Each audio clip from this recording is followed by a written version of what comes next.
آج کی پروسیڈنگ ہے اس پروسیڈنگ میں کچھ نئی باتیں جو ہیں وہ سامنے آئی ہیں. وہ کیا نئی باتیں ہیں جی؟ کہ 6 ججز کے خط کا جو معاملہ ہے اس کے بعد سپریم کورٹ نے کچھ ہائی کورٹ سے بھی رپورٹیں منگوائی تھی, تو اس میں یہ پتہ چلا جن کا حوالہ بھی دیا گیا آج, کہ پشاور کے ایک جج کو ایجنسیوں نے رابطہ کیا. جب جج نے قانون کے مطابق فیصلہ کیا تو اس کو افغانستان سے قتل کی دھمکیاں ملیں.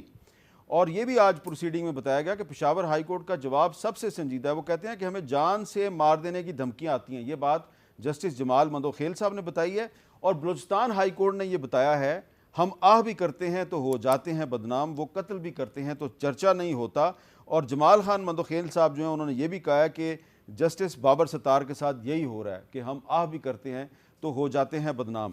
اب اس میں یہ جو کچھ بھی ہو رہا ہے عرفان صدیقی صاحب, جو کچھ بھی ہو رہا ہے اس کے بارے میں جو عطر من اللہ صاحب ہیں وہ کیا کہہ رہے ہیں, ذرا سنیں. No legislation is required. The agencies are under the control of the executive of the Prime Minister. If they are doing something, the Prime Minister and his cabinet are responsible. How can they say rules of business aap dekh le, constitution dekh le? They are not something independent. دیکھیں article 243 clearly کہتا ہے کہ مسلح افواج کی کمان اور control وفاقی حکومت کے پاس ہوگا. اس آرٹیکل کے تحت افواج پاکستان جو ہے وہ سبارڈینیٹ ادارہ ہے حکومت کا, اور جو انٹیلیجنس ایجنسیاں ہیں وہ بھی سبارڈینیٹ ہیں. اس سپریم کورٹ کا چیف جسٹس جو ہے وہ پروسیڈنگ میں کہہ رہا ہے, جو پوری دنیا اس کو لائیو سن رہی ہے, کہ اگر یہ ایجنسیاں مداخلت کر رہی ہیں, ججز کو ڈرا دھمکا رہی ہیں, تو اس کی ذمہ داری پرائم منسٹر اور اس کی کیبنٹ پہ عائد ہوتی ہے. تو پھر ابھی تو تھوڑی دیر پہلے آپ نے مجھے چونکایا تھا کہ شاید ہم آئندہ بھی نہیں کر سکیں گے, تو پھر یہ معاملہ اگر آپ اس کو حل نہیں کریں گے تو کدھر جائیں گے ہم؟ میر صاحب بات یہ ہے, جج صاحبان سے بڑے ادب و احترام کے ساتھ, اور عطر من اللہ صاحب کا میں خاص طور پہ بہت احترام کرتا ہوں. کسی زمانے میں وہ میرے کالج کے اسٹوڈنٹ رہے اور بڑے برائٹ اسٹوڈنٹ ہوتے تھے, بڑے اچھے مقرر ہوتے تھے. ہم نے ان کی وجہ سے بڑے انعامات جیتے تھے اپنے کالج کے لیے, تو میں ان سے بڑا پیار کرتا ہوں. لیکن جو تاریخ کی حقیقتیں ہیں ان کو ضرور پیش نظر رکھنا چاہیے. بابر ستار صاحب کو بھی میں بہت, ہم سب عزیز رکھتے ہیں, ہمارے ساتھ وہ صحافت میں بھی رہے اور ان کا بڑا احترام ہے, بڑے اسٹریٹ فارورڈ اور اچھے جج ہیں. لیکن معاملہ یہ ہے کہ بابر ستار صاحب کے ساتھ جو کچھ ہو رہا ہے 7 سال پہلے ایک اور جج کے ساتھ ہو چکا ہے جس کا نام تھا شوکت عزیز. یہ دردمندی, یہ سوز و گداس, یہ لہجہ, یہ الفاظ, یہ طرز بیان اس وقت نہیں آیا. نہیں, بابر ستار صاحب اس وقت جج نہیں تھے. میں بابر ستار کی بات نہیں کر رہا, میں عطر من اللہ صاحب کی بات کر رہا ہوں. ٹھیک ہے, کہ جس طرح انہوں نے بابر ستار کا حوالہ دیا اور ان کے بارے میں دردمندی کا اور دلسوزی کا اظہار کیا. ان کے کولیگ تھے, ان کے سینئر کولیگ تھا شوکت, اور وہ ڈائریکٹ بینیفیشری ہیں. شوکت نہ جاتا تو وہ چیف جسٹس نہ بنتے اس وقت. وہ اب 7 سال ہو گئے ہیں اس بات کو, اور وہ تو کوئی ڈکی چھپی بات نہیں تھی. اظہر من الشمس وہ کھڑا ہو کے کہہ رہا ہے جی کہ یہ وردی والا, اب تو یہ ہے نا جی کہ ہم پہ پریشر ڈالا, ہم پہ یہ آیا وہ آیا, ہمیں نہیں پتا کون آیا کون نہیں آیا, کدھر سے پیغام آیا, کون سی ایجنسی تھی.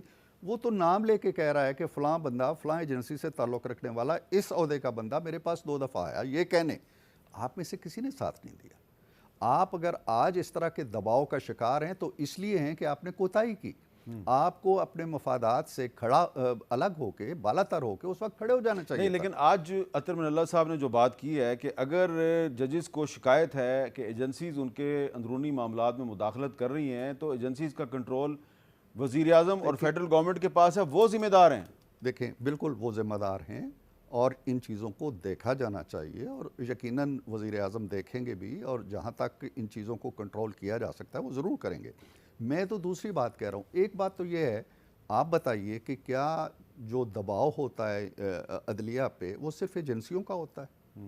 کیا خود سیاستدان جو ہیں طاقتور, دھرنا باز اور جلوس ساز وہ نہیں پریشر ڈالتے؟ مجھے بتائیں. دھرنا باز اور جلوس ساز اور پھر سوشل میڈیا کا استعمال کرنے والے لوگ نہیں, آپ مجھے بتائیں نا کہ کیا کوئی مثال ایسی ملتی ہے کہ ایک شخص جو مطلوب ہو عدالت کو اور اس نے عدالت میں حاضری لگانے آنا ہو تو وہ 1 کلومیٹر دور گاڑی کھڑی کرے اور اس کے گرد ایک مجمع ہو اور جج کا وہ عدالت کا ایک اہلکار بغل میں لے کے رجسٹر جائے اور اس سے انگوٹھا لگوائے یا حاضری لگوائے اور نعرے لگوا کے، ایسا ہوتا ہے؟